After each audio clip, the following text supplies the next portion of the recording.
ఈ రాత్రి నీ కష్టం ఏదైనా, నీ ఇబ్బంది ఏదైనా ఆయన ఆలకించి ఏం చేస్తున్నారయ్యా అంటే, ఇరుకునందుండి నువ్వు మొరపెడుతున్నావు, నీకు చాలా శ్రమలు లేక నిందలు లేక దైవ సేవకులు పరిచర్య కొరకు మాట్లాడుతున్నట్లయితే, నీకు అప్పగించిన పరిచర్యలో చాలా చాలా అవమానాలు నిందలు కూడా నడిపించబడుతున్న పరిస్థితులు అయి ఉండొచ్చు.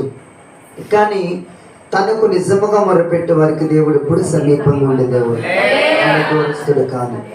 ఖచ్చితంగా ఇరుకునందుండి మీరు ఉపవాస దీక్షనందు ప్రార్థన చేస్తున్న మీరు, దేవుడు ఏం చేయబోతున్నారు అయ్యా అంటే, ఇక్కడ మనం ఆలోచిస్తున్నట్లయితే ఇరుకునందుండి మొరపెడుతున్న మీ అందరికీ ఆయన చెప్తున్న మాట ఏంటంటే, చదవండి. ఎక్కడుండి మొరపెడుతున్నాం? ఎక్కడుండి? ఆయన సంచారం చేసి ఆయన పాదపీఠం లేక ఆయన నివాసమునే స్థలమందు నువ్వు మొరపెడుతున్నావు. ఏమని?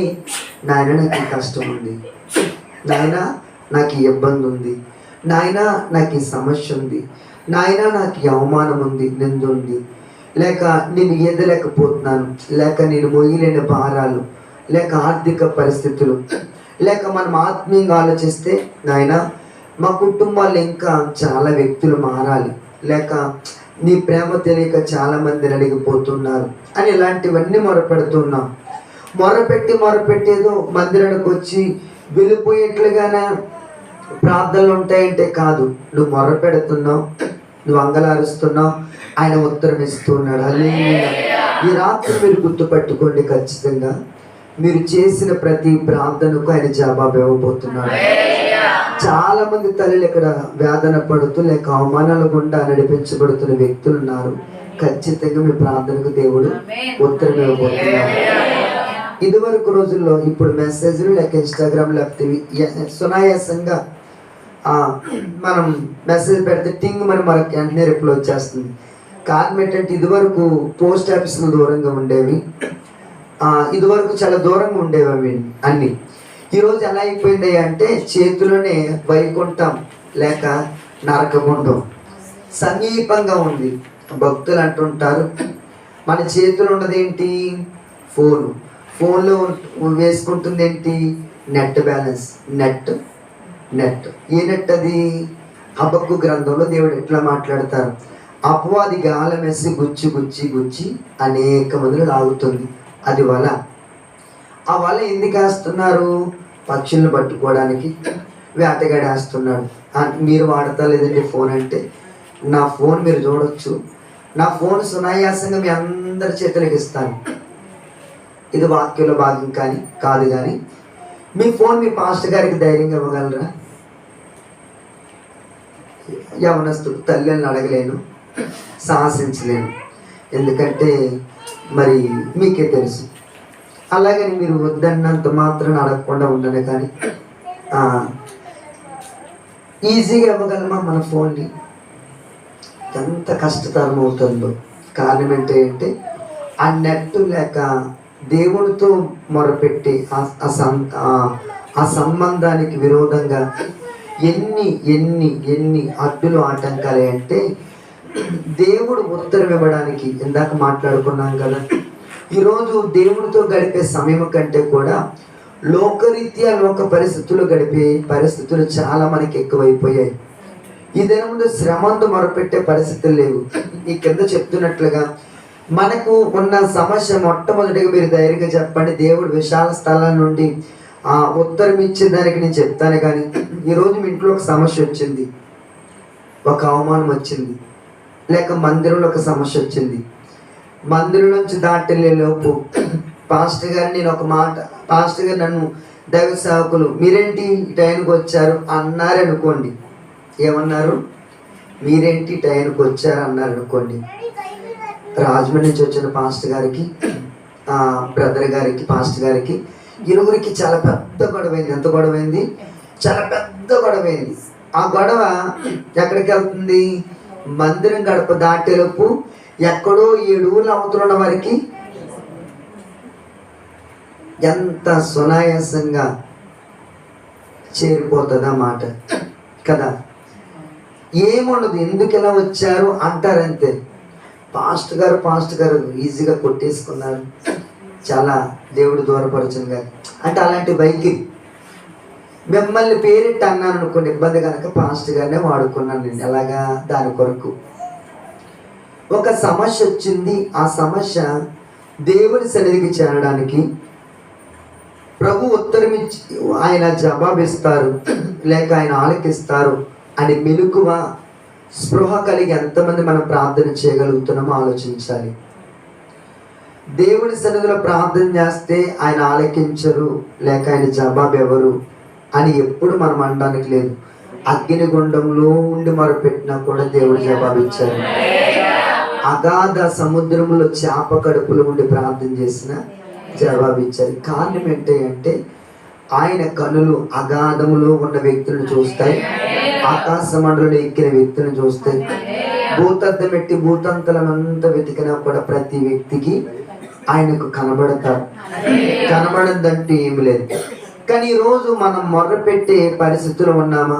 అదేంటండి, మేము ఉపవాస ప్రార్థనకే వచ్చాము, ఉపవాస ప్రార్థనలోనే అంచక్కడగా మీరు లేట్ అయినా కూడా అంచక్కడగా అల్లెలే చెప్పాము, కాసేపు ఉంటామని మీరు ఉండొచ్చు. కానీ మన హృదయం దేవుని ఎదుట సరైనదిగా ఉండేట్లుగా మనం ప్రార్థన చేయాలి. ఇద్దరు వ్యక్తులు ప్రభు సన్నిధికి వచ్చి ప్రార్థన చేస్తున్నారు. ఎవరు వారు? పరిసేయుడు, సుంకరి. అంటున్నారు ఆ భక్తుడు వచ్చి, నాయనా నేను జీలకర్రలో, కొత్తిమీరలో, పుదీనాలో లేక ఉపవాసాల్లో ఇవన్నీ చేస్తున్నాను పేలాపని పేలుతూ మరొక మాట అంటున్నారు, నేను ఈ వ్యక్తి వలె కాదు. ఏ వ్యక్తి వలె కాదు? ఉపవాసం ఉంటున్నావు, మందిరానికి వస్తున్నావు, కానుకలు వేస్తున్నావు, అన్నీ చేస్తున్నావు, ఈ వ్యక్తి వలె కాదని మాట్లాడుతున్నప్పుడు ఇద్దరు ప్రార్థన చేశారు. కానీ దేవుడు జవాబిచ్చే ఆయన టైం వచ్చినప్పుడు విన్నారు. ఆయన జవాబు ఇవ్వాల్సినప్పుడు ఆయన ఏం మాట్లాడుతున్నారంటే మనందరితో, నేను పరిసేయుడు ప్రార్థన ఆలకించలేదు, శంకర ప్రార్థన ఆలకించలేదు. ఎందుకు? నాయన నేను యోగ్యుని కాదు, ఆకాశం నీ సింహాసనం, భూమిని పాదపేట, నేను ఏ పాటవని ప్రభా, కానీ నీ కుమారుడిగా అడుగుతున్నాను. నేను నీ వైపు చూడడానికి నా నేత్రాలు పరిశుద్ధంగా లేవు, నా ఉనికి పరిశుద్ధంగా లేదు, నా జీవితమే తృణీకరింపబడిన జీవితం. అసలు మా జాతిలో మా వంశంలో మీరు పాదం పెట్టడానికి కూడా అర్హత లేని బ్రతుకు వంటి బ్రతుకున్నది. ఎందుకంటే మేము పాపులం, మేము తృణీకరింపబడిన వ్యక్తులం, అవమానింపబడుతున్న వ్యక్తులం. మీరు ఏదైనా దయ చూపితే నా బ్రతుకు మారుతుంది అన్న మరణం దేవుడు ఆలకించి, నేను ఈ వ్యక్తి ప్రార్థన ఆలకించాను, ఈ వ్యక్తి పరిశుద్ధుడని దేవుడు మాట్లాడుతున్నాడు. మనం ఏ విషయాలను దేవుని సన్నిధిలో ప్రార్థన చేయాలి అంటే, మందిరానికి వచ్చి ప్రార్థన చేసే మనం చేయాల్సిన మొట్టమొదటి పని మనం దేవుని సన్నిధిలో సమర్పించుకొని దేవునితో ఐక్యపరచబడుతూ, రెండు మన తోటి వారితో ఐక్యపరచబడి ఎక్కడైతే ఇద్దరు లేక ముగ్గురు ప్రార్థన చేస్తారో, ఏకీవించి ప్రార్థన చేస్తారో వారి మధ్యన ఆయన ఉంటారంతే. ఏకీవించకుండా ఒకలేమో ఒక ప్రార్థన చేస్తూ మరొక ప్రార్థన చేసే స్థితిలో ఎప్పుడు దేవుడు ఆలకించరు. నువ్వు నిజంగా ఏకీవించి ప్రార్థన చేసే వ్యక్తివైతే ఖచ్చితంగా రాత్రి ఆకాశముందు నాశనుడు పర సంబంధమైన ఆకాశ తుమ్ములను తెరిచి ఒక్కొక్క వ్యక్తి యొక్క అవసరతల అక్కరలు అన్నిటిని తీర్చి దేవుడు తన కార్యాన్ని జరిగించబోతున్నాడు. ఇక్కడ చెప్తున్న విషయాలు ఏంటంటే, మనం ఆలోచిస్తున్నట్లయితే ఇక్కడ అంటున్నారు కదా, ఎందుకొరకు అట్లా ఆ యొక్క భక్తులు ప్రార్థన చేస్తున్నారు అని మనం ఆలోచిస్తున్నట్లయితే 5, 6, 7 చదువుదాం ఒకసారి.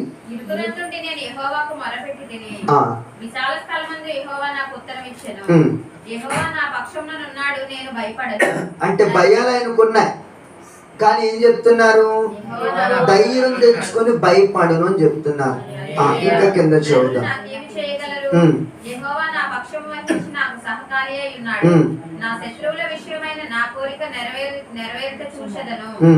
మనుషులను నమ్ముకొనుట కంటే యెహోవాను ఆశ్రయించుట మేలు, రాజులను నమ్ముకొనుట కంటే యెహోవాను ఆశ్రయించుట మేలు. ఇక్కడ ఏంటంట, ప్రార్థన చేసే వ్యక్తి ప్రార్థన చేస్తాం. కొన్నిసార్లు మనం ప్రార్థన చేసి, ఇందాక మీకు ఒక ఉపమాన రీతిగా చెప్పాను కదా, ప్రార్థన చేసి ఆయన ఏదైనా చేయగలరని నమ్మే విశ్వాసం మనకు ఉండాలి. విశ్వాసం మనకు ఉండాలి. విశ్వాసం అంటే ఏదో తాత్కాలికంగా లేక ఏదో భౌతికమైన స్థితిలో ఉండేట్లుగా కాదు, కానీ మనం నిజంగా దేవుని పైన ఆధారపడగలిగితే ఈ లోక అధికారానికి అంటే గౌరవించాలి, లోబడాలి, కానీ దేవుని అధికారానికి మించి ఏ బంధకం నేను బందీగా చేయకూడదు. ఏ ప్రేమ కూడా లేక దేవునికి ఇవ్వాల్సిన స్థాయి లేక దేవునికి ఇవ్వాల్సిన మహిమను దొంగిలించేట్లుగా నీ యొక్క స్థితిగతులు ఉండకూడదు. ఈరోజు ప్రార్థన చేయడానికి బలిపీఠం ఎక్కుతున్న దేవుని సన్నిధిలో వాగ్దానం ద్వారా పొందుకోబడిన ఇస్సాకు కొరకు దేవుడు మాట్లాడుతున్న మాట ఏంటంటే, ఏం మాట్లాడారు? నీవు ప్రేమించిన నీ కుమారుడైన ఇస్సాకు. అదేంటి? వాగ్దానం ద్వారా కదా దేవుడు ఇచ్చారు, ప్రార్థన ఆలకించే కదా దేవుడు ఇస్సాకుని ఇచ్చారు. అక్కడ ఏంటి? ఒక పరీక్ష. నిజంగా దేవుడి పైన, దేవుడి వాగ్దానం పైన ఆధారపడి ఆ మొరియా కొండపైకి ఎక్కుతాడా అబ్రహాము?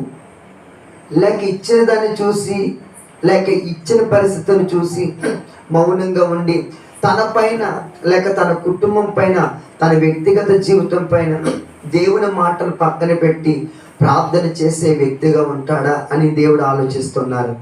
దేవుడు అంటున్నారు కదా, నీవు ప్రేమించిన నీ కుమారుడని ఇస్సాకు.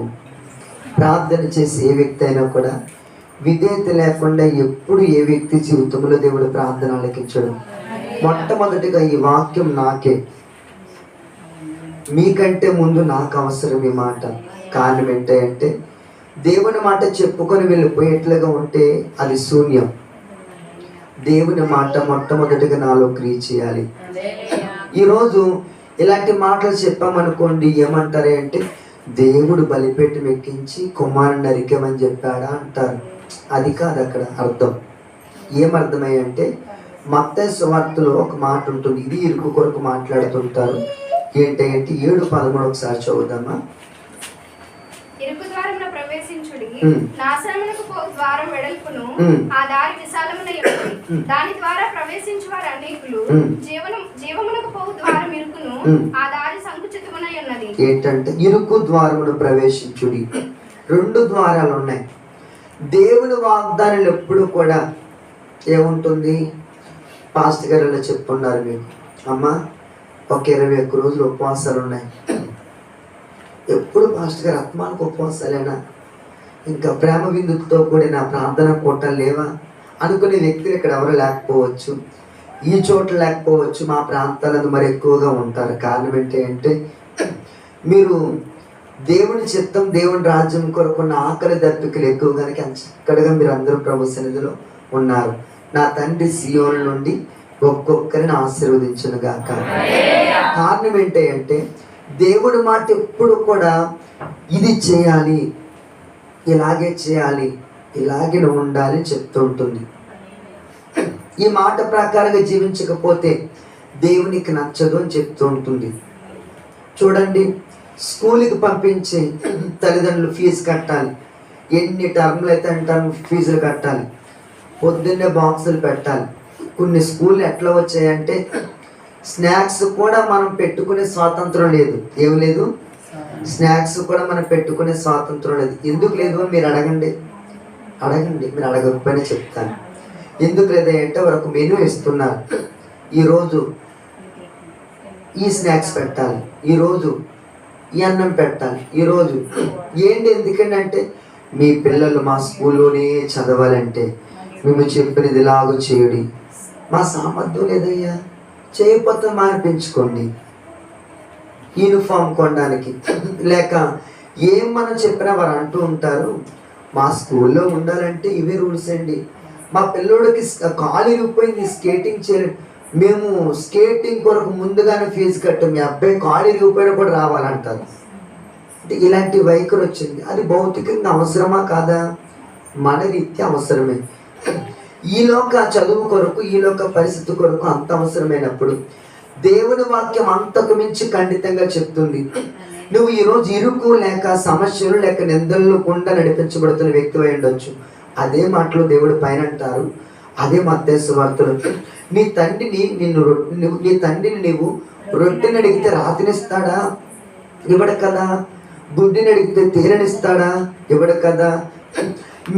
మీ తండ్రి మీరు ఏది అడిగితే ఇస్తారు. కానీ ఏంటి, ఈ లోకానుసరమైన తల్లిదండ్రులుగా ఉన్న మీరు మీ పిల్లలకు మంచి ఇవ్వాలని ఇష్టపడుతున్నప్పుడు మీ పరమందున తండ్రి మీకు ఎందుకు రాతినిస్తాడు?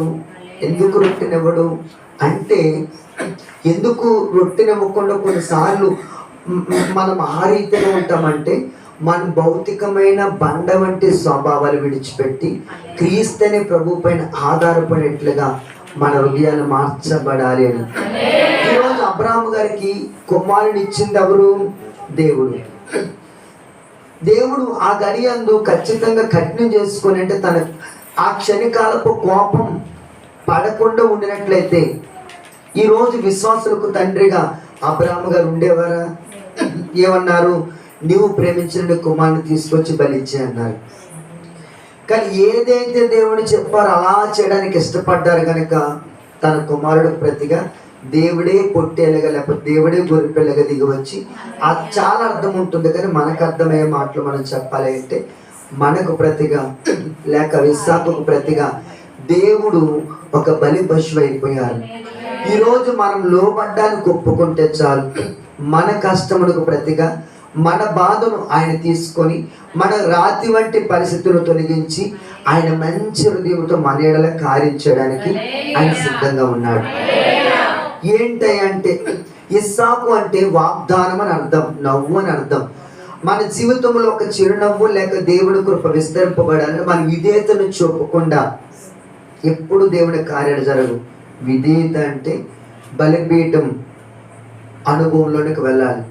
బలిపీఠం అంటే ఆ దినాలందు కర్రతోనూ రాళ్ళతోనూ చెక్కతోనూ వాడుతూ చేస్తూ వచ్చారు. ఈరోజు మన హృదయం మందు నిజంగా మొరపెట్టి దేవుని చేత జవాబును మనం పొందుకోవాలంటే, ఇందాక మీతో చెప్పినట్లుగా ఇతరుల పైన మనం నెపాలు వేసి ప్రార్థన చేసే ప్రార్థన ఎప్పుడు దేవుడు ఆలకించడు. మీరు, నేను, మనం భూమి తలకిందలైపోయినా లేకపోతే కాలు కింద తల కిందకి కాలు పైకి పెట్టినా సహోదరుని ప్రేమించకుండా చేసే ప్రార్థన ఎప్పుడు దేవుని ఆలకించడు.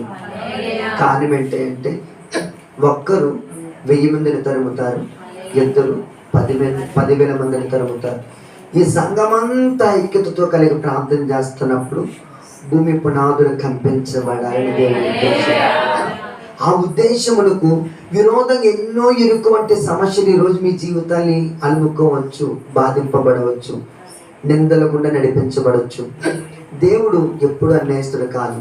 ఏం చేయబోతున్నారు అంటే, ఒకవేళ నీ కొడుకు కొరకు నీకున్న వేదన, నీకున్న దుఃఖం, మానని గాయం చేత నువ్వు ఉన్నావేమో, నీ సమస్యలు ఎచ్చుగా లేక నీ హృదయం అంతా హయ్యక విచారాల చేత బాధింపబడుతున్నావేమో, లేక నువ్వు ప్రార్థన చేస్తూ అలసిపోయి ఈ విషయంలో దేవుడు నాకు ఒకవేళ చేయకుండా ఒకవేళ మౌనం అయిపోయారేమో, లేక దేవుడు నన్ను మరిచిపోయాడేమో అన్నట్లుగా అయిపోయిందేమో నీ పరిస్థితి. కానీ దేవుడు, ఆయన మనకు దేవుడు కాదు, మన తండ్రి. తన తండ్రిని రొట్టెని అడిగితే పిల్లలకి ఎప్పుడు రాతినవ్వడు. మీరు ఆయన పిల్లలు, మీరు ఆయన, మనం అందరం ఆయన పిల్లలు. దేవుడు ఏం చేయడానికి ఇష్టపడుతున్నాడు అంటే, మనలో రాతి వంటి స్వభావాలు తొలగిపోవాలి అంటే మనం ఏం చేయాలంటే, ఈ రాతి స్వభావానికి ప్రతిగా మాంసపు గుండెని ఇవ్వాలని దేవుడి ఉద్దేశం. ఆ ఉద్దేశం ఎలా మార్చబడాలి అంటే, వాక్యం చేత మన హృదయాలు, వాక్యం అనే శుద్ధి చేత మన హృదయాలు బద్దలు కావాలి. ఇదేదో అకస్మాత్తుగా కలిగేది కాదు. ఒక సముద్రం దగ్గర కానీ, ఒక గోదావరి దగ్గర కానీ ఒక రాయిని పెట్టామనుకోండి, అలలు రాబడికి అది ఏమవుతుంది, చాలా నున్నగా అవుతూ కరిగిపోతూ ఉంటుంది.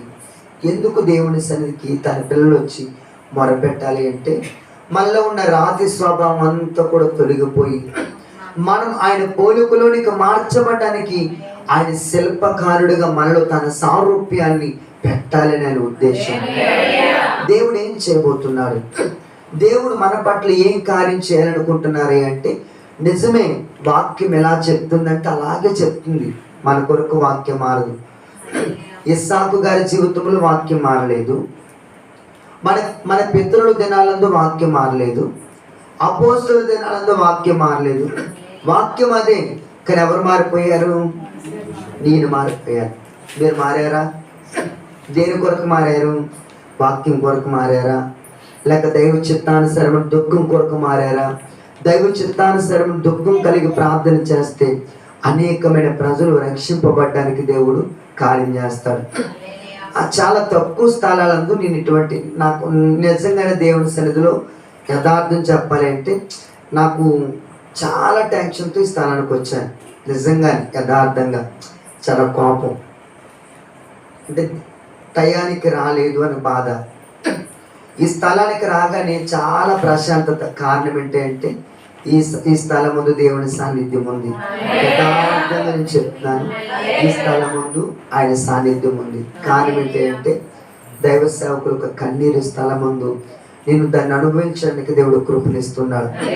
దానితో పాటు మీరు యథార్థంగా, నేను ఏదో ఎవరు ముఖస్థుతి కొరకు నేను చెప్పడానికి స్థలం ముందు లేను, కానీ దేవుడు ఖచ్చితంగా తన కార్యాన్ని స్థలం ముందు జరిగించబోతున్నాడు. మీరు కొన్నిసార్లు ఇలాంటి ఇరుకువంటి పరిస్థితులు నడిపించబడుతున్నప్పుడు భర్త కొడుతున్నా కూడా మందిరానికి రావాలా, లేక బెడ్లు మారకపోయినా, లేక సమస్యలు తీరకపోయినా మందిరానికి రావాలా, మందిరానికి ఎందుకు వెళ్తున్నావు, నీ జీవితంలో ఏ కార్యం జరిగింది అని వ్యక్తులను అడుగుతున్నారు. అది నీకు ఇరుకే. నీ జీవితాలందు చూడు, మన వాళ్ళందరూ అంచక్కడికి సంతోషదాయకంగా ఉన్నారు, ఇష్టమంది అంతా తింటున్నారు, ఇష్టానుసారంగా జీవిస్తున్నారు. వారికి లేదు హల్లెలూయా, వారికి లేనిది మనకి ఎందుకు వచ్చింది అంటున్నప్పుడు వారు విశాల మార్గాలు కూడా ప్రయాణం అవుతున్నారు. వారికి ఇష్టమైనది చేస్తారు, వారికి నచ్చింది చేస్తారు, వారికి తోచింది చేస్తారు. మనమైతే ఆయన ఏం చెప్తా చేయడానికి పిలువబడ్డాం. మనం అప్పగించుకుంటే చాలు, ఆయన మనల్ని నడిపిస్తారు. దేవుడు ఎప్పుడు అన్యాయస్తుడు కాదు. దేవుడు చెప్తున్న మాట ఏంటి అంటే, నేను నా కార్యాన్ని జరిగించబోతున్నానని చెప్తున్నారు. ఏం చెప్తున్నారు అంటే, విశాల స్థలం మందు యెహోవా నాకు ఉత్తరం ఇచ్చును. ఏ సమస్య ద్వారా ఈ స్థలం మందు నువ్వు కూర్చున్నా, ఎలాంటి నిందలు అవమానాలు, ఎలాంటి రోగపు పరిస్థితులు గుండా ఈ స్థలం ముందు నువ్వు కూర్చున్నా, దేవుడి నీ ప్రార్థనకు ఆయన జవాబును ఇవ్వబోతున్నాడు. కొన్ని పరిస్థితుల్లో మనం జవాబు లేక ఏమైపోతామయ్య అంటే, ఇదే కీర్తనలు చెప్తున్నారు, అధికారులను ఆశ్రయించారంట, మనుషుల దగ్గరికి వెళ్ళారంట. గుర్తుపట్టండి ఏంటంటే, ఒక సమస్య కలిగినప్పుడు దేవునికి ఆ విషయం ముందు తెలుస్తుందా, నీ ప్రక్క వారికి ముందు తెలుస్తుందా? దేవునికి తెలిసే జాబితాలు మీరు ఉండగలిగితే, ఉన్నట్లయితే ఖచ్చితంగా ఆయనకు మీరు మొదటి స్థానం ఇస్తున్నారు కనుక మీ వ్యాజ్యమును, మీ యుద్ధాన్ని ఆయనకు అప్పగిస్తున్నారు. మనుషులకు అప్పగించే వ్యక్తుల మీద మనం ఓడిపోతాం. నేను ఒక విషయం చెప్తాను. ఒక దినం ముందు, అంటే అన్ని ఉపమానాలు లేక మన జీవితంలో జరిగేవన్నీ కూడా చాలా బాగుంటాయి, దేవుడు నేర్పించే బాగుంటాయి. ఆ దినం ముందు ఎందుకు ఇలా అయింది అనుకుంటాం, కానీ వైజాగ్ వెళ్ళి ప్రేయర్కి వెళ్ళి వస్తున్నాం. ట్రైన్ రిజర్వేషన్ చేయించుకున్నాం. చక్కగా ప్రేయర్ అయిపోయింది, వైజాగ్లో ఎక్కాను. కార్లో ట్రైన్కి వెళ్ళాం. నేను ఒక తమ్ముడితో అన్నాను, నేను పడుకుంటాను కాసేపు, రాజమండ్రి రాగానే లేపు, మనం దిగిపోతాం. ఏం చెప్పాను? రాగానే లేపు అని చెప్పాను. సామాన్ల కోట దాకా నేను మెలకుగా ఉన్నాను. ఆ చెప్పిన ప్రేయర్ చేసుకుంటూ ఆ బెడ్ మీదే ఉన్నాము. సామాన్ల కొట్టు వచ్చింది, నాకు బాగా నీరసం ఉంది. ఎర్లీ అవర్స్, అంటే 1:30-2 అవుతుంది ఆ టైంకి, కొంచెం లేట్ అయ్యేటట్టు ఉంది అనుకుంటూ ఉన్నాం. సరే అన్న లేపుతాను, నా తమ్ముడు కూడా ఉన్నాడు.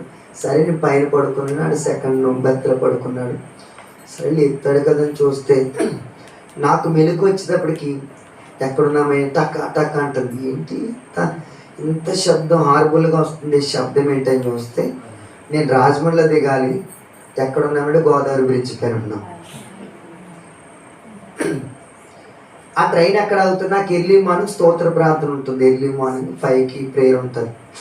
నాకు ఆ ప్రేయర్కి లేట్ అయితే ఇంకా చికాకు వచ్చేస్తుంది అన్నమాట. చెప్పే మేమే టయానికి దేవుడితో ఆ పెన వేయబడి అనుభవాలకి, లేకపోతే ఇంకా వేస్ట్, ఇంకా అసలు శుద్ధ వేస్ట్ అనిపిస్తుంది నాకు. కారణం ఏంటంటే నా మనసు అట్లా ఉంటుంది. మరి మిగతా వాళ్ళ గురించి నాకు తెలియదు, నా గురించి మాత్రమే చెప్తున్నాను. అయిపోయింది. ఇది ఇక్కడ కొవ్వూరు కూడా ఆగదు. ఎక్కడ ఆగిందంటే తాడేపల్లిగూడెంలో అక్కడ ఆగినట్టుంది. అక్కడి నుంచి ఎలాగెళ్ళాలి, మళ్ళా ఎర్లీ మార్నింగ్ ఏముండవు, నాకేం ప్రేయర్కి వెళ్ళిపోవాలి. నాయన నీ సన్నిధిలో ప్రేయర్కి ఉండాలి, నాకు ఏం చేస్తావో తెలియదు, కానీ నాకు చాలా ఇబ్బందిగా ఉంది అనుకుంటూ ఎక్కాము. వెళ్ళాం. ఏదోలా దేవుడు కృపను పెట్టి వెళ్ళిపోయాం. వెళ్ళి నేను మర్చిపోలేదు ఆ విషయం. ఏంటి, ఎందుకు లేట్ అయింది, నాకు చిన్నదైనా కూడా ఎందుకు జరిగిందని అడుగుతాను నేను. నాకు ఇష్టం, నా అవిధేయత వల్ల అయిందా లేక దుష్టుడు ఒక పన్నాగమా నాకు తెలియపరచబడాలి. అది చాలా చిన్నది అనుకుంటాం మనం. అడుగుతున్నప్పుడు పరిశుద్ధాత్మ దేవుడు నాలో నుంచి నాకు ఒక స్వరం ఏమైనా పడుతుంది అంటే, ఎందుకు మీరు నన్ను లేపలేదు అంటే నాకు అనుభవాలు ఉన్నాయి. ఎందుకు మీరు లేపలేదు అంటే ఆయన అంటున్నారు చాలా చక్కగా, నువ్వు ఎవరికి చెప్పావు అన్నారు. ఎవరు చెప్పాను నేను, ఎవరు చెప్పాను. మరొక ప్రశ్న ఏం మాట్లాడారే అంటే, నువ్వు ఎప్పుడు ఎవరు చెప్తావు, ఆయనకి చెప్తాను. కరెక్ట్గా నేను ఎప్పుడు ఏ బస్సులో ఉన్నా రాజమండ్రి మా స్టాప్ వచ్చి 2-3 కిలోమీటర్ల ముందు లేచిపోతాను, లేకపోతే అదే స్టాప్లో ఎంత మొత్తుగా పడుకున్న బస్సు అయినా ట్రైన్ అయినా ఇన్ కేస్ కార్ అయినా కూడా అసలు పడుకోం. ఒకవేళ బస్సు ట్రైన్ అయితే పడుకుంటే ఆ ముందు స్టాప్లో లేచిపోతాం. దేవుడు అంటే ఎవరికి చెప్పావు నువ్వు మనిషికి. అప్పుడు నిజంగా చాలా ఏడ్చాను. అంటే దేవుడు చూడండి, ఒక చిన్న విషయాన్ని కూడా మనకి అంత మెలకువను అంత స్పృహ కలిగించడానికి.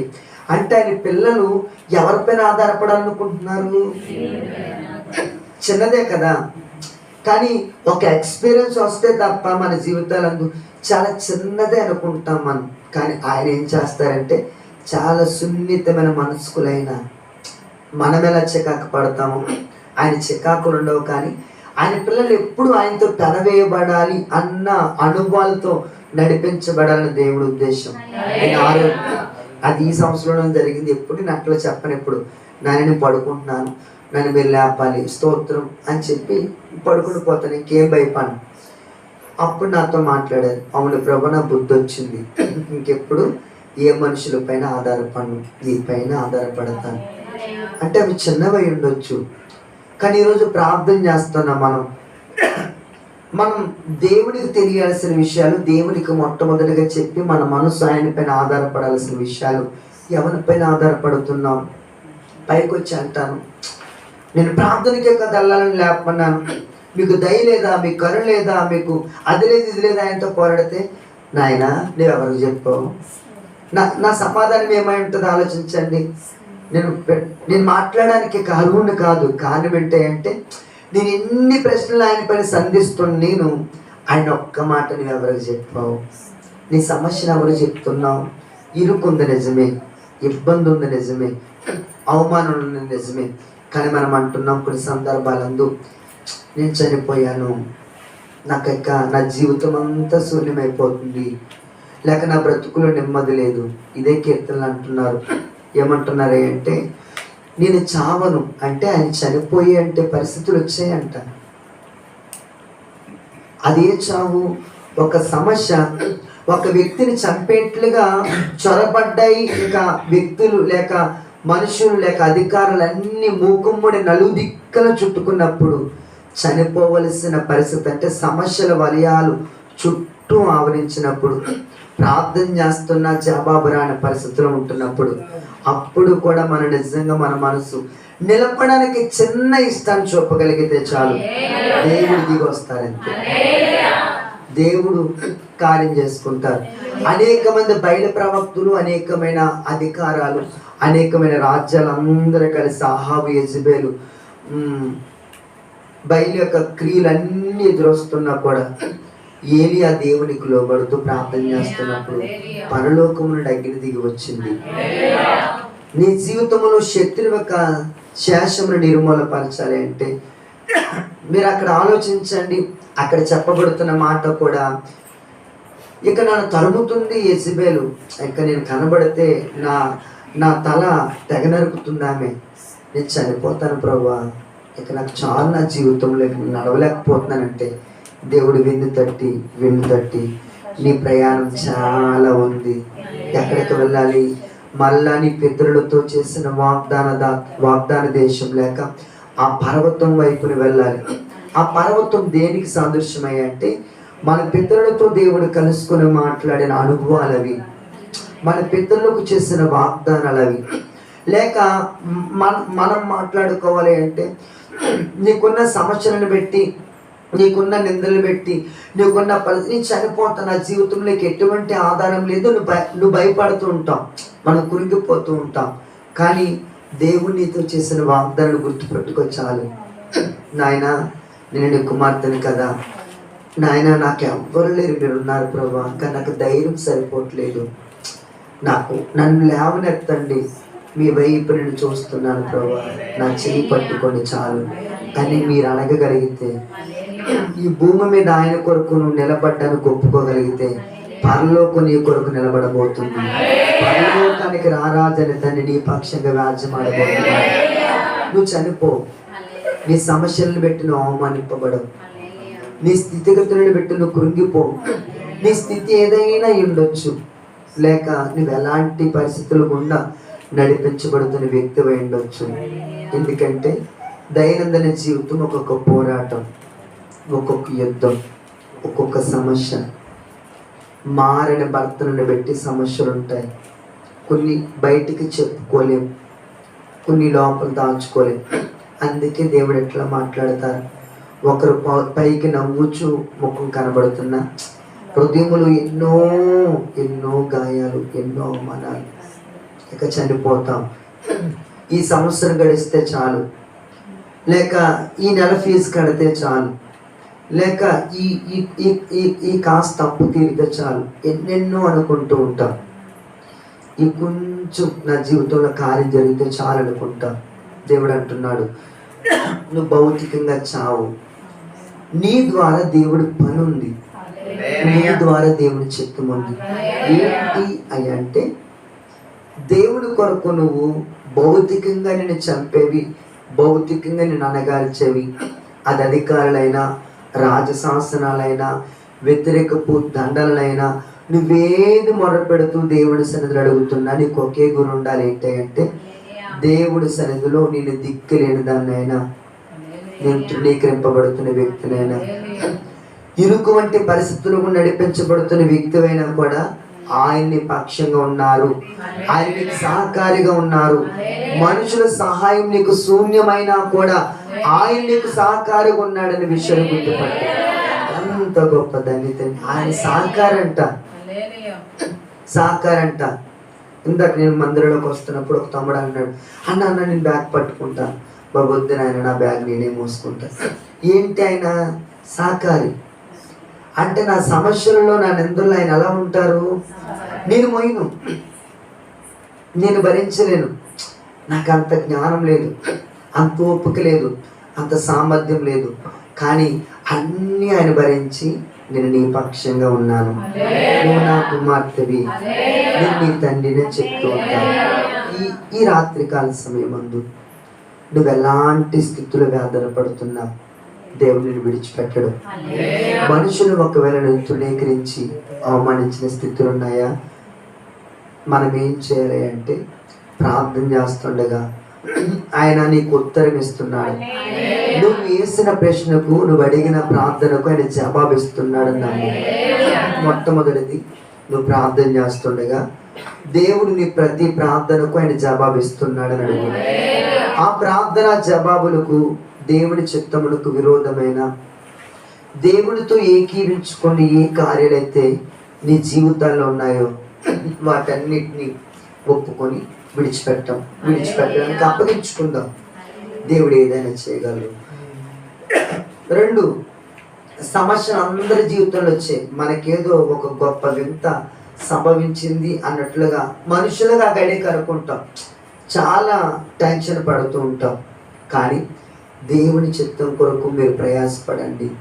దైవ చిత్తానుసరమైన దుఃఖం రక్షణార్థమైన మారు మనసును ప్రజలలో కలుగు చేసేట్లుగా నేను వాడుకుంటాను. దేవుని ఉద్దేశం ఏంటి? నేను చావను అంటే ఇక్కడ 2 చావులు. ఎప్పుడో చావడానికి సిద్ధంగా ఉన్న మనం చీకటిలో, అంధకారములో, పాపపు నియమాల చేత చనిపోవలసిన మనల్ని దేవుడు బ్రతికించాడు. ఇక మనల్ని లోకము నుండి వేరు చేసిన దేవుడు ఇక నిన్ను లోకమునకు అప్పగించడు. నువ్వు లోకమునకు దేవుని కృపను పెట్టి మండుతూ ప్రకాశించే జ్యోతివి నీవు. దేవుని వాక్యం ఎట్లా చెప్తుంది? అతడు మండుతూ ప్రకాశించే దీపం వలె ఉన్నారు అని యోహాను భక్తుల కొరకు మాట్లాడుతున్నారు. వక్ర జనం మధ్య చీకటి కమ్మిన ప్రాంతాలందు జ్యోతి వలె ప్రకాశిస్తున్నారు. ప్రార్థన అనే అంశంకి వస్తే ఎన్ని దినాలు లేక ఎన్ని సంవత్సరాలు, ఎన్ని దినాలు మనం మాట్లాడుకున్న తరగని వర్ణాన్వితమైన మాటలు ఆయనవి. ఆయన హృదయ స్పందన మనం ఎంత మనం ప్రార్థన చేస్తే 2 నిమిషాలు తేలిపోద్ది. ఎన్ని నిమిషాలు? 2 నిమిషాలు కూడా కష్టమే. కొంతమందికి ఏం ప్రార్థన చేయాలో తెలియదు. కానీ ఆత్మదేవునికి అప్పగించుకుంటే పౌలు భక్తులు అన్నట్లుగా మనసుతో ప్రార్థించును, ఆత్మలో ప్రార్థన చేతును. వాక్యానుసారమైన వ్యక్తి మనం శరీరానుసారంగా చచ్చిపోయి ఆత్మదేవునికి మనం అప్పగించుకుంటున్నప్పుడు ఆత్మ తాని ఉచ్చరింప సఖ్యము కానీ మూలుగులలో మనలో నుండి ఆయన మొరపెడుతుంటాడు. నీవు ఆత్మీయంగా చనిపోకుండా ఆత్మీయ జీవితంలో చనిపోవడానికి లేక పులిసినిది చేదైన వేరు ఏది నీ జీవితంలో చొరబడకుండా దేవుడు నీ ద్వారా తన కార్యం జరిగిస్తాడు. ఇక్కడ చెప్తున్న మాట ఏంటి అంటే నేను చావను, సజీవుడినై. ఏం చేస్తారో నేను చావను. కొంతమంది అంటారు, కొంతమంది మీకు అనుభవం లేదు, కొంతమంది నేను ఎక్కువ పెద్ద ముసలోళ్ళతో ఎక్కువ ఆడుతుంటాను. ఒక మామ, నేను చాలా మా సంఘ పిల్లలతో మేము చాలా సరదాగా ఉంటాను, పెద్దవాళ్ళతో, ముసలి మామలతో. మామ స్త్రీలు కొట్టడానికి మాకు బుధవారం జరుగుతుంది. చాలా బ్యాగ్ పెట్టుకొని స్పీడ్గా నడిచెళ్తుంది. అలాగా స్పీడ్గా నడిచెళ్తుంది. నేను అన్నాను, నేను కుదిరిగా ఉన్న కొంచెం, మామ ఏంటి లేట్ అయిందంటే, అందరూ పనికి వెళ్ళిపోయారు బాబా, నాకు అప్పు చెప్పారు, నాక ఓపిక లేదు, ఊరు రమ్మంటుంది, కాడిపోమంటుంది, ఇలాంటి కొన్ని 2-3 డైలాగులు వేస్తే నేను అన్నాను, మా అమ్మ నీకు అంత పెద్ద వయసు ఏమైపోయింది మామ అంటే, నిజమే అంటావా, నిజంగా నాకు వయసు అవ్వలేదు అంటావా అంటున్నా మామ. ఏమన్నాను, మా అమ్మ నీకు అంత పెద్ద వయసు ఏమైపోలేదు, నువ్వు అప్పుడే వెళ్ళిపోవడానికి ఏంటంటే, ఆ మామ తెగ నవ్వుతుంది నా వంక చూసి. నిజమే కానీ ఏం చేస్తామని పనులు భారాలు పెట్టి వయసు ఎక్కువగా అయిపోయినట్లుగా కనబడుతుంది. ఏమైపోయింది?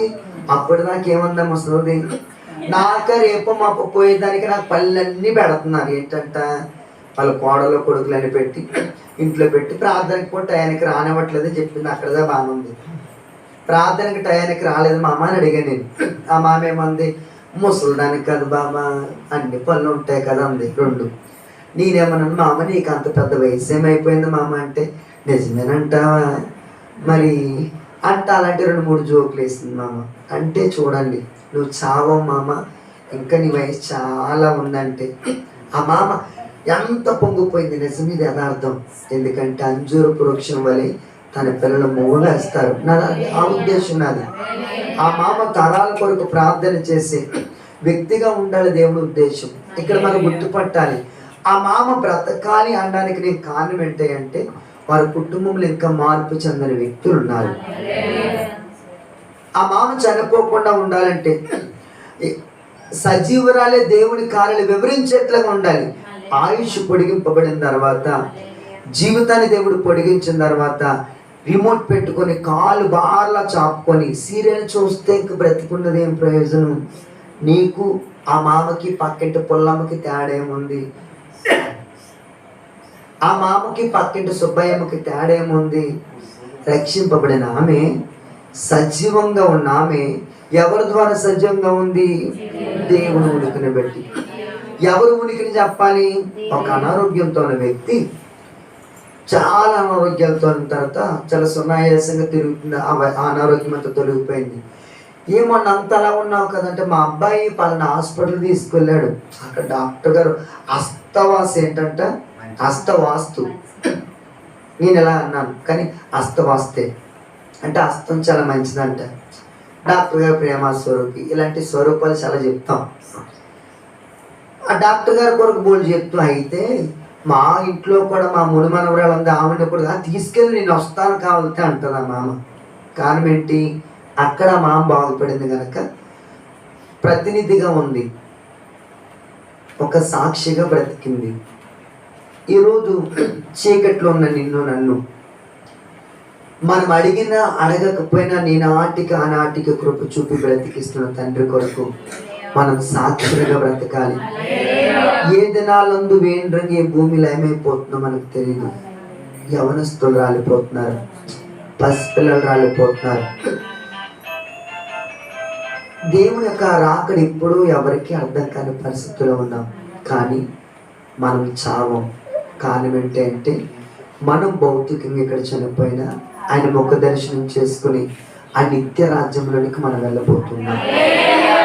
ఒక వ్యక్తి చనిపోకుండా ఉండాలి అంటే, ఆత్మీయంగా చనిపోకుండా ఉండాలంటే రక్షింపబడిన గుడారముల నుండి కొన్ని విషయాలు బయటికి రావాలి.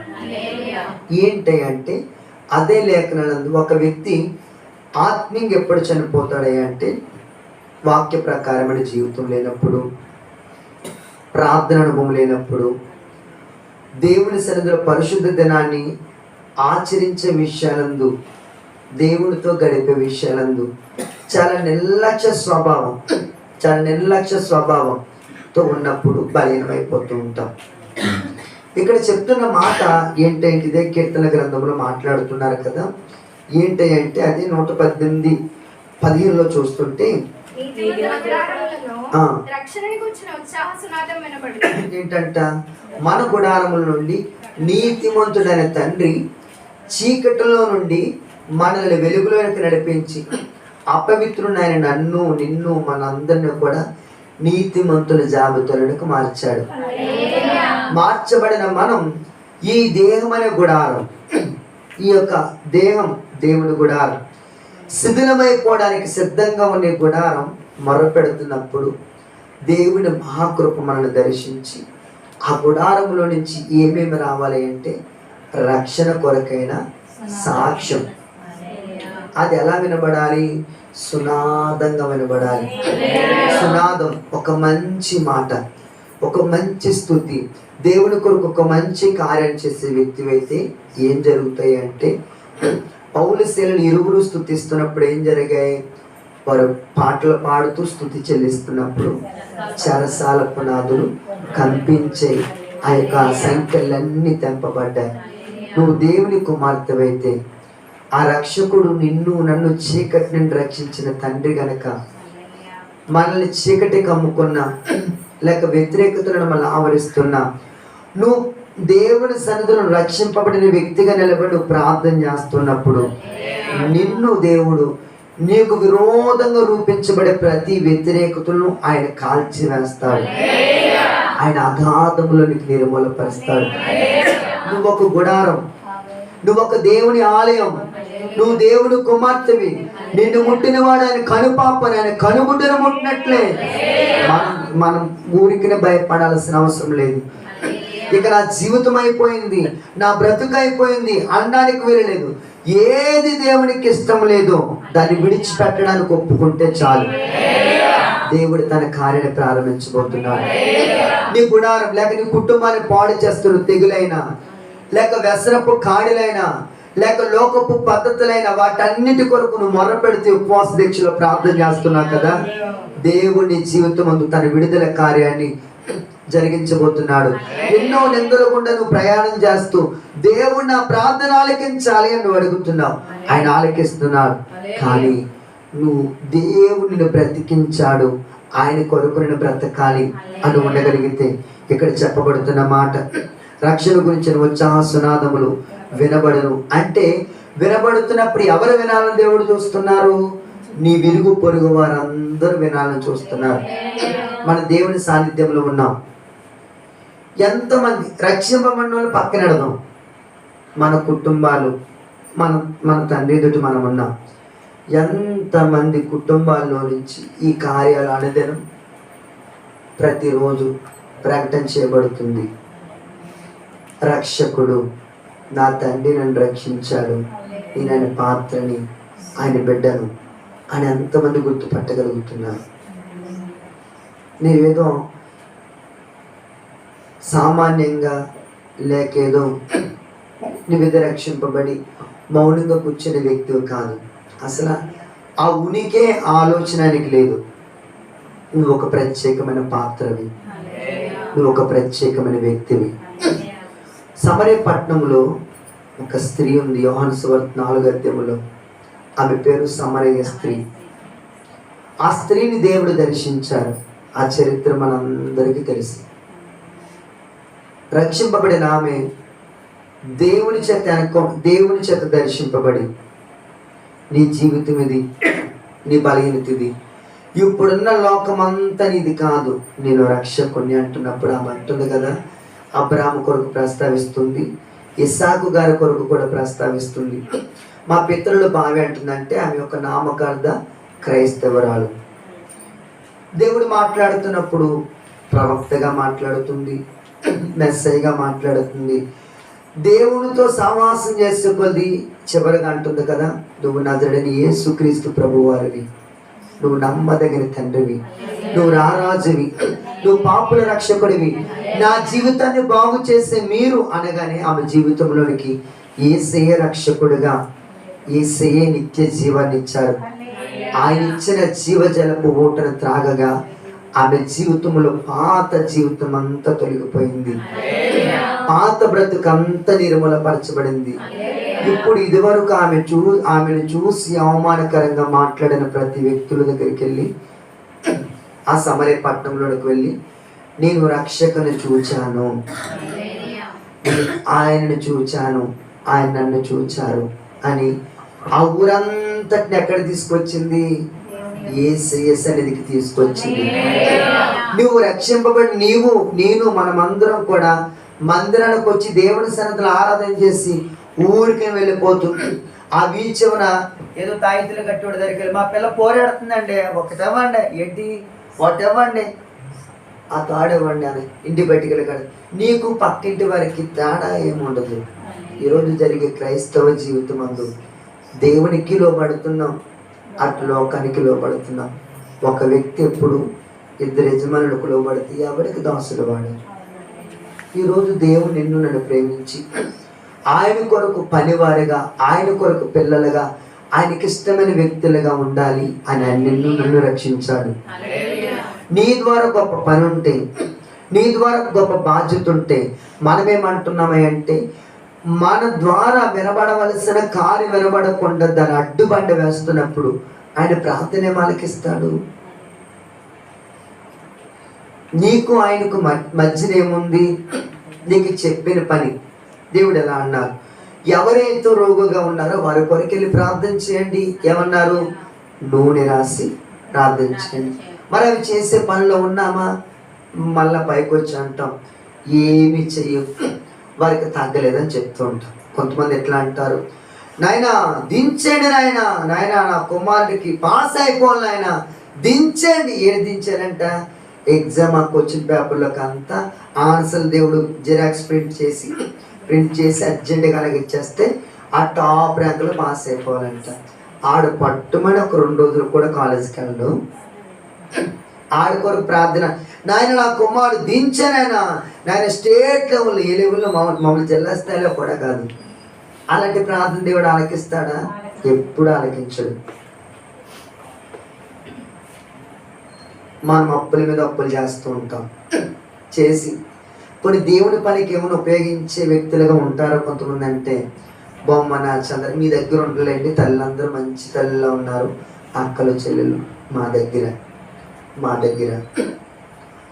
నెల జీవితం 5వ తారీఖునే అటుకి ఎక్కించేస్తారు. ఏం చేస్తాం అమ్మాయి డబ్బులు? తెచ్చావులే బోడి. ఏంటంట? ఆ బోడీ కదా వాడుకుంటాం. తెచ్చాం, ముష్టేసాం, ముష్టి వేస్తారా? నెలంతా కష్టపడితేనే కానీ ఆ కష్టార్జితం రాదు కదా. ఎంత జ్ఞానంగా వాడాలి, ప్రార్థన చేసి దేవుడి సన్నిధిలో ఇచ్చింది వాడాలి. నువ్వు 5వ తారీఖులోపు ఇష్టానుసరిగా ఖర్చు పెట్టేట్లుగా ఉంటే నీ గృహంలో నుంచి రక్షణ గురించిన ఉత్సాహసునాదాలు ఏమైనా పడతాయి. ప్లేయింగ్ సాస్ మా తండ్రి గారు అంటుంటారు, అక్కేమో ఇంట్లో నుంచేమో కంచె విసిరితే అన్నింట్లో నుంచి తెప్పాలు విసురుతాడు. 2 గుద్దులాడుకొని కింద పడుతుంటాయి. పెద్ద పెద్ద శబ్దాలు, పెద్ద పెద్ద గొడవలు. అదిగో మీ నాన్నలాగా, మీ నాన్న ఏం తక్కువ, ఇదిగో మీ నాన్న. ఎంత వినసంపుగా పక్కలు వింటున్నారు కదా. బయట అంతా నవ్వులు పాలయ్యేలోపు ఇంట్లో తగ్గితే దేవునికి లోబడితే పోయేదేముంది. ఎవరో ఖచ్చితంగా ఈ స్థలం ఉండాలంటే వ్యక్తి ఉన్నారు. జాగ్రత్త. దేని కొరకు మన కుటుంబం దేని కొరకు ఉండాలి, దేని కొరకు నిలబడాలి, రక్షణ గురించిన ఉత్సాహ సునాదాలు వినబడాలి. తప్పిదాలు ఇచ్చు తగ్గులు ఎవరిలో అయినా ఉండొచ్చు, జరగచ్చు. కానీ ప్రేమ సమస్త దోషాన్ని కప్పుతుంది కదా. మనం మన కుటుంబంలో నుంచి వినబడాల్సిన రక్షణ లేక దేవుని చిత్తానుసరణ మాటలకు ప్రతిగా అదిగో ప్రార్థన ప్రార్థన వెళ్తున్నారు. ఏమున్నా ఎప్పుడు గడవలే. ఎంత దేవుని నామం అనుకోబడి మరి వాటిని చూసుకోవాల్సిన బాధ్యత మందే కదా. మన ఇంట్లోంచి ఏం వినబడుతున్నాయి. ఆ సమరయ స్త్రీ దేవుని చేత దర్శింపబడిన తర్వాత 6 ఉన్నా కూడా వారు నీ వారు కదని దేవుడు చెప్పిన తర్వాత ఎవరు ఆయన వారు అంటే రక్షకుడు ఆయన వాడు. లోకం అయింది ఆమెది కాదు, లోక పద్ధతులు ఆమె కావు. నేను నీ తండ్రిని, నీకు నిత్య జీవం ఇస్తాను, నువ్వు నా దానివి, నేను నీ తండ్రి, నువ్వు నా కుమార్తెమని. కానీ అవునా ప్రభా, తెలియని వ్యక్తులు అనేక మంది ఉన్నారు, వారిని కూడా చేర్చుకుంటావా అంటే తీసుకొచ్చే కుమార్తె నేను నీ తండ్రిని, వారు కూడా నా పిల్లలే గనుక నిన్ను ముందుగా ప్రేమించి నీ ద్వారా నా కార్యాన్ని వారిలో జరిగించడానికి నేను పంపుతున్నాను గనుక నీ ప్రార్థన ఆలకించాను. అందుకే ఇక్కడ అంటున్నారు, ఏమంటున్నారు అంటే 16వ వచనం, యెహోవా దక్షిణాస్తం మహోన్నతమాయను, యెహోవా దక్షిణాస్తం సాహస కార్యములు చేయను, అందుకే నేను చావను సజీవుడనై యెహోవా క్రియలను వివరించేదను. హల్లెలూయా. దేవుని కార్యాలు వివరించే వ్యక్తిగా నువ్వు ఉండాలి. నువ్వు ఉంటున్నప్పుడు నీ మాటే, నువ్వెక్కడ తృణీకరించబడ్డావో, ఎక్కడ అవమానించబడ్డావో, ఏ స్థలాల గుండా నువ్వు నడిపించబడుతూ తృణీకరింపబడిన స్థితులకు మారిపోయావో ఆ స్థలాలందరూ దేవుని తలపైకి ఎత్తబోతున్నాడు. కారణం ఏంటి అంటే నువ్వు సజీవుడైన దేవుడు కుమార్తెవి, నువ్వు చావవు. లోకపరమైన పరిస్థితులు నేను అనగార్చడానికి కనీపైన వాటికి అధికారం లేకుండా దేవుడు వాటిని తుత్తులేనిగా కాల్చబోతున్నాడు. నిన్ను దేవుని ఆత్మ చేత నింపి ఆది అపోస్తుల కాలమందు మండిన నూతనమైన అభిషేకం నీ పైన విడుదల చేయడానికి దేవుడు ఇష్టపడుతున్నాడు. అదేదో ఒక్క దినం ముందు వచ్చి వెళ్ళిపోయేది కాదు. అనుదినం నేను నూతనమైన కృపచేత ఆవరించి లోతైన అనుభవంలోనికి నడిపించేట్లుగా ఆయన్ని చేపట్టుకుంటాడు. ఎల్లప్పుడు ఒక దినం కాదు, అనుదినం నీలో నుండి గొప్ప రక్షణ కొరకైనా, ఒక జీవము కొరకైనా, దేవుని కార్యాల కొరకైనా అత్యాశక్తిని కలుగు చేస్తుంటాడు.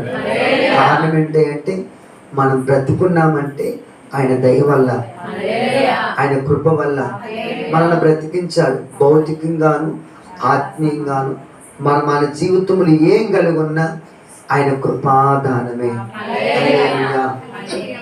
దేవుని కొరకు నిలబడితే ఏం జరుగుతుంది అంటే, నేను ఎక్కువ నమ్మేది నా చిన్ననాటి నుండి మేము మా సండే స్కూల్లో విన్నాం. యోబు గారంట వారి స్నేహితుల కొరకు ప్రార్థన చేశారంట. ప్రార్థన చేస్తే యోబు గారికి దేవుడు బోల్డ్ డబ్బులు ఇచ్చారంట, బోల్డ్ జ్ఞానం ఇచ్చేసారంటే మేము ఏం చేసేవాళ్ళమంటే సండే స్కూల్ ఆ మాటనగానే బలిపెట్టిన దగ్గర సన్నిధికి వెళ్ళిపోయి నాయన నాయన నాయన నాయన నా స్నేహితుడు రావట్లేదు ప్రభా అని రప్పించున్నాను ఈ ఎక్కువ చేసేవాళ్ళు. కారణం ఏంటి? ఏం కావాలి? 2 అంతలు కావాలి. ఏం కావాలి? ఆశీర్వాదాలు. దేవుడు తెలియని ప్రాయమందు అట్లా ఆకర్షిస్తారు, తెలిసిన తర్వాత వేరేలా ఆకర్షిస్తారు. ఏది ఏమైనా నిజంగా ఏ వ్యక్తి అయినా దేవుని సన్నిధిలో ప్రార్థన చేస్తున్నప్పుడు, మనకంటే మన తోటి వారి కొరకు ఎక్కువ మనం ప్రార్థన చేస్తున్నప్పుడు నిజంగానే రెండంతల ఆశీర్వాదాలు అనుగ్రహించబడుతుంది. ఎవరి కొరకు పని చేస్తున్నాం? ప్రార్థన ఎవరి కొరకు? ఒక వ్యక్తి మారు మనసు కొరకు, ఒక వ్యక్తి విడుదల కొరకు, ఒక వ్యక్తి విమోచన కొరకు. అలాంటి పని దేవుని చిత్తమైనప్పుడు అంటున్నారు కదా, మీరు ఎందుకు ఏడుస్తారల్లా? మీరు నా కొరకు అడవద్దు, మీ కొరకు, మీ పిల్లల కొరకు మీరు రోదన చేయండి. నిత్య నరకం నుండి తప్పించబడేట్లుగా మీరు ప్రార్థన చేయండి, నిత్య జీవమునకు వారసులు ఉన్నట్లుగా ప్రార్థన చేయండి అని విన్న ప్రతి ఒక్కరూ కూడా ప్రార్థన చేస్తుంటే వారు భూమిని తల్లకిందులు చేయవారు. దేవుని పిల్లలు ఎక్కడనో ఉన్నారని ప్రతి ప్రజలు తెలుసుకున్నారు. నీ ద్వారా నీ కుటుంబంలో కరువా, నీ కుటుంబంలో అవమానింపబడుతున్న పరిస్థితుల దేవుని జీవితమందు సమృద్ధిని ఇవ్వబోతున్నాడు. దేవుని జీవితమందు నిత్యంగా తన కార్యాలు జరిగించబోతున్నాడు. నీ జీవితమందు ఆయన యొక్క జవాబునిచ్చి ఆకాశమందు ఆసీనుడు నీ ప్రతి ప్రార్థనకు తనకు నిజముగా మొరపెట్టి వారికి సమీపంగా ఉండి ప్రతి అవసరతను అక్కలను తీర్చే తండ్రి ఈ రాత్రి నాతో మనతో మన మధ్యనున్నారు. నీ సమస్య ఏదైనా అయి ఉండొచ్చు, నువ్వు ఎలాంటి మార్గాలు కూడా నడిపించబడి ఉండొచ్చు. దేవా నా చేయి పట్టుకొని చాలు, నా జీవితం అందు ప్రార్థన అనుభవంలోనికి నడిపించండి చాలు. ఒక వ్యక్తి ఏదో మందిరానికి వచ్చి వెళ్ళిపోయేట్లుగా దేవుడు రక్షించలేదు.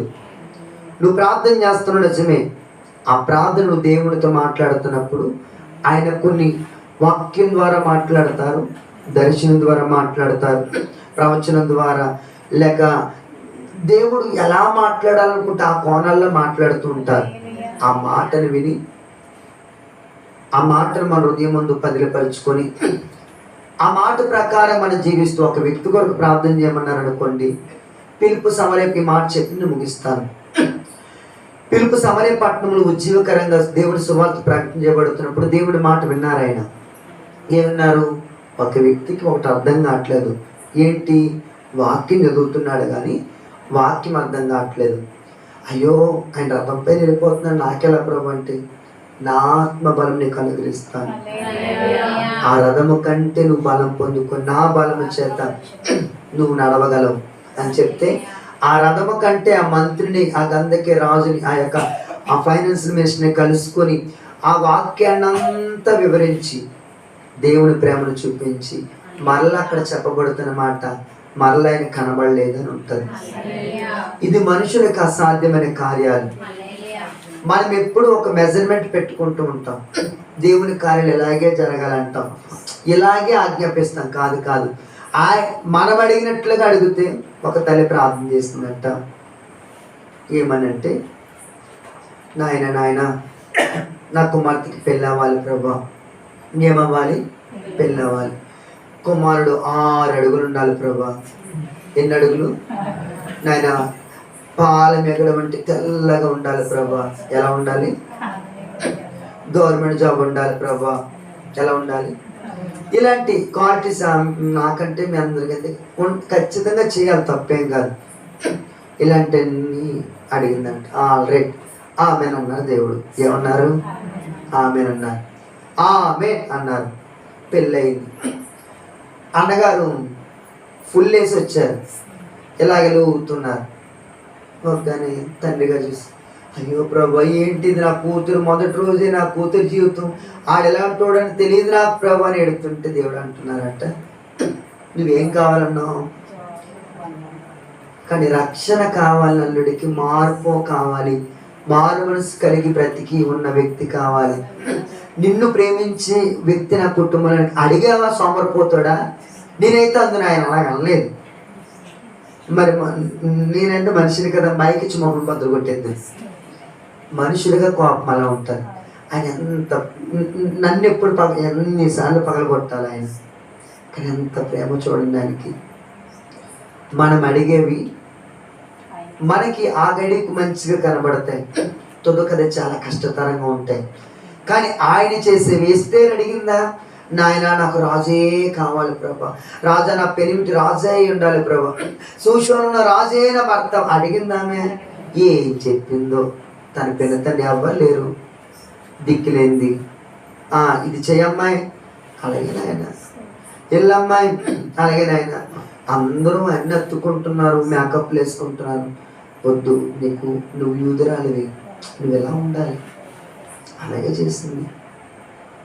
అందరూ వెళ్తున్నారు. అక్కడ రాజు దగ్గరికి వెళ్ళడానికి వచ్చి, నీకు తెలుసా నా గురించి ఏంటో అనలేదు ఆమె. మా చిన్న ఆయన అక్కడ ఉన్నారు, ద్వారపాలకుడు ఉన్నాడు తెలుసని ఆ పేలాపులు ఏం పేలలేదు. దేవుని భయం భక్తి ఆయన చూస్తున్నారని మెలకు కలిగి ఉంటున్నప్పుడు, అందుకే దేవుడు ఆమెను రాణిగా మార్చారు. ఆమె ద్వారా యోధా ప్రజలందరూ కూడా మార్పు రావడానికి అదొక కారణమైంది.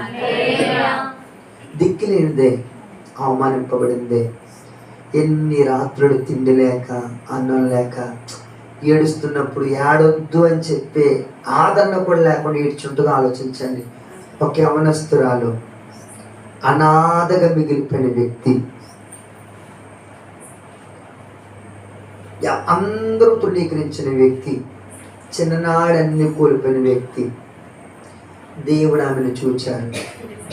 మనుషుల సహాయం వ్యర్థమని చెప్పడానికి బోల్డ్ ఆధారాల లేఖనాలు ఉన్నాయి. కానీ ఈ రాత్రి నువ్వు కూడా ఇక్కడ ఉండి నీ కుటుంబాల వ్యక్తులు చెప్తాను, నువ్వు తొందరపడుతున్నావేమో. కాదు, దేవుడి పైన ఆధారపడండి. జీవితాలు, దేవుడిచ్చిన జీవితాలు చాలా శ్రేష్టమైనవి. దేవుడు ఏం చెప్తే అది చేయడానికి ఒక గడి ఆలస్యమైన దైవ చిత్తమున్న వ్యక్తులు నీకు సాటైన సహకారులుగా రావాలని ప్రార్థన చేసుకోండి. అంతేకాని ఏదో తొందరపడి వద్దు. నీవు అదొక కోణం. రెండు, నీ జీవితం ముందు దేవుడు ఒక ఉద్దేశం కలిగి ఉంటే, నువ్వు తృణీకరింపబడిన దానివైనా అవమానింపబడుతున్న దానివైనా దేవుని బ్రతుకును నిన్నే ఒక ఆశీర్వాదానికి కారకుడుగా మారుస్తాడు. ఆయన నీకు ఉత్తరం ఇవ్వబోతున్నాను. ఆయన నేను దాటిపోరు, ఎప్పుడు నేను విడిచిపెట్టు. కారణం ఏంటంటే మిమ్మల్ని నేను అనాథులుగా విడిచిపెట్టను. చాలా మంది ఇక్కడ గాయాలుతున్న వ్యక్తులు ఉన్నారు. నిజమే, మనం ప్రార్థన చేస్తాం, మనకు తెలిసినంత చేస్తాం, చేసి అలసిపోతాం, మనం మర్చిపోతాం, ఏడ్చి మనం మర్చిపోతాం. కానీ మనం మర్చిపోయిన మర్చిపోడు. చూడండి, పిల్లలు ఉంటారు, నాంత వెళ్తాను అంటూ పట్టి ఏడ్చాడు, ఏమైపోతాడు, పడుకుపోతాడు. లేచిన తర్వాత వాడు గుర్తుంటుందా? కొంతమంది అంటే నానుడు, కొంతమంది పెంకోలు గుర్తుంటారు. అంటే మామూలుగా మనం ఆలోచిస్తే ఆ లేసే టైంకి ఆ నాన్న వచ్చేసాడు అనుకో, అసలు ఎక్కడికి వెళ్ళామని అడగడు, ఏం అడగడు, ఏమైనా పప్పలు దాగానే మౌనంగా ఊరుకొని అక్కడ ఆ బాణిలో పడిపోతుంటాడు. దేవుని సన్నిధిలో మనం ఏడ్చి అలసిపోయి మనం పడుకుండిపోయినా, అలసిపోయి ఆగిపోయినా, ఈ స్థలం ముందు చేస్తున్న ప్రార్థన ఆయన విని ఆయన మర్చిపోడు. నువ్వు చేసిన ప్రార్థన మనుషులు మర్చిపోయి ఉండొచ్చు, నిన్ను ఆయన మర్చిపోడు. నిన్ను నీ చేయాన్ని విడిచిపెట్టడు. కానీ మనం చేయాల్సిన పని ఏంటి అంటే, రక్షింపబడిన ఒక్కొక్క వ్యక్తి పైన దేవుని సువార్త భారం ఉంది. ఒక్కొక్క వ్యక్తి పైన నశించిపోతున్న ఆత్మల కొరకు ప్రార్థన చేసే ఆత్మీయులుగా మనకు ఆ భారం ఉంది. దేవుని నామపక్షంగా నువ్వు నిలబడుతుంటే లోకమును నీకు ఎవ్వరు సహకరించే వ్యక్తులు లేకపోవచ్చు. పరలోకమునకు రారాజని తండ్రి, రాకుమార్తెగా రాకుమారుడికి భూమి మీద నువ్వు నిలబడ్డానికి లోబడితే చాలు, పరలోక సైన్య సమూహం నీ పక్షమే వ్యాజ్యం ఆడబోతుంది. ఆయన నీ పక్షంగా నిలబడబోతున్నారు. ఈ రాత్రి దేవుని నామపక్షంగా, నాయన నేను ఏమైనా పర్వాలేదు ప్రభా, అగ్నిగుండమైనా కూడా యెహోవా రక్షించకపోయినా పర్వాలేదు చాలనుకున్నా, ఆ ముగ్గురితో పాటు 4 వ్యక్తులు వచ్చాడు. ఆ జాబితాలో మనం ఉండాలి. అట్టి అవకాశం వస్తే మనం వినియోగించుకునే వ్యక్తులుగా ఉండాలి. అని ఆశ మనలో ఉండాలి. రాకముందే అగ్నిగుండం వేసి అగ్నిగుండంలో దిక్కకూడదు. అవకాశం వస్తే దేవుడు మనల్ని అలా ప్రేమించి మనకు ఆ కృపణిస్తే మన ద్వారా భూమి తలకిందలవ్వాలి, శాస్త్రాలు మార్చబడాలి. అందుకే దేవుడు మనం బ్రతికించారు. అందుకే ఈ ఆత్మీయ జీవితాన్ని మనం కొనసాగిస్తున్నాం. దేవుడిని విడిచిపెట్టడు. నువ్వు కృంగిపోవడానికి, అణగారిపోవడానికి, నువ్వు అవమానాల చేత నలగొట్టబడ్డానికి కానే కాదు. ఒక్క మాట చెప్పి నేను ముగిస్తాను. ఏంటి అంటే ఈ 10వ వచనం చూద్దామా? 118:10. జనులందరూ నన్ను చుట్టుకొని ఉన్నారు, యెహోవా నామమును బట్టి నేను వారిని నిర్మూలన చేసేదను. నలుదిశలను వారు నన్ను చుట్టుకొని ఉన్నారు. నలుదిశలా ఆయనను చుట్టుకొని ఉన్నప్పుడు యెహోవా నామమును బట్టి యెహోవా నామమును బట్టి నేను వారిని నిర్మూలన చేసేదను. హల్లెలూయా. ప్రార్థన చేస్తే మనం యెహోవా నామమును బట్టి మనం ప్రార్థన చేస్తే నలుదిశలో ఉన్న సమస్యలన్నీ నిర్మూలమైపోతాయి. కారణం ఏంటంటే నీకు సహకారిగా ఆయన ఉన్నారు. నీ ప్రార్థన ఆలకిస్తున్నారు. యెహోవా ఆయన కునుకోడు, నిద్రపోడు, అన్ని